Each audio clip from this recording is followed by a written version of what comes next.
Bonjour et bienvenue sur les activités en ligne de la Turbine Science.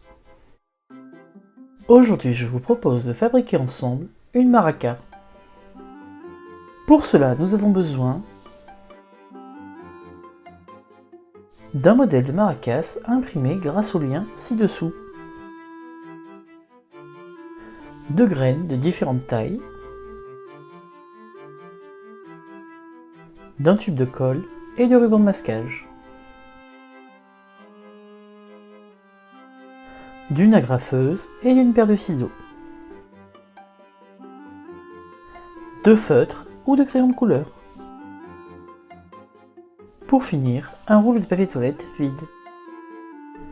Pour commencer, nous allons préparer le revêtement de notre maraca, soit en utilisant un modèle pré-rempli, soit en utilisant notre imagination avec un modèle vierge. Ensuite, découpez le modèle choisi en suivant les traits pleins de votre modèle. Veillez à ne pas couper la languette en papier blanche au bout.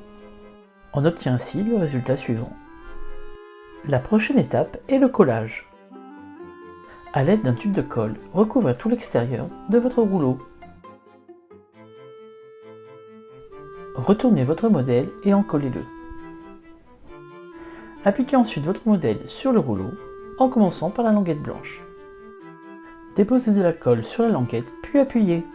L'extérieur de votre maraca est maintenant prêt. Lors de l'utilisation de l'agrafeuse, la présence d'un adulte est conseillée. Prenez votre rouleau, appuyez légèrement à l'extrémité et agrafez-le. Nous allons maintenant passer au remplissage.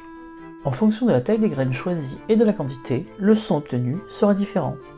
Pour finir, pliez légèrement l'extrémité de la maraca et agrafez-la. Cela doit ressembler à un berlingot. Si vous le souhaitez, vous pouvez recouvrir les agrafes avec du ruban. Je vous propose d'en réaliser plusieurs et de varier les quantités et le type de graines. Nous allons maintenant nous intéresser au son. Mais qu'est-ce que c'est le son ? Le son est une vibration qui se déplace à travers la matière. On distingue les sons aigus qui ont un nombre élevé de vibrations par seconde et les sons graves qui ont un nombre faible de vibrations par seconde. Si l'on place une plaque en fer sur un haut-parleur, on peut voir ces vibrations. D'abord faibles, elles vont augmenter au fur et à mesure que le son devient de plus en plus aigu.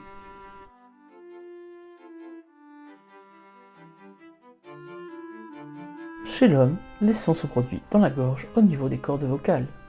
Les sons se propagent dans l'air jusqu'aux oreilles. Le pavillon de l'oreille va rabattre les sons vers le conduit auditif.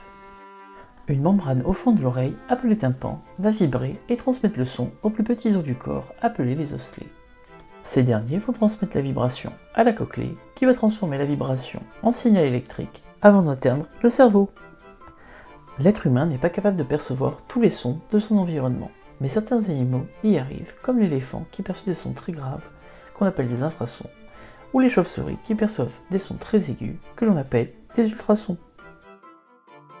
Nous vous remercions d'avoir suivi cette vidéo et nous vous invitons à nous suivre sur les réseaux sociaux.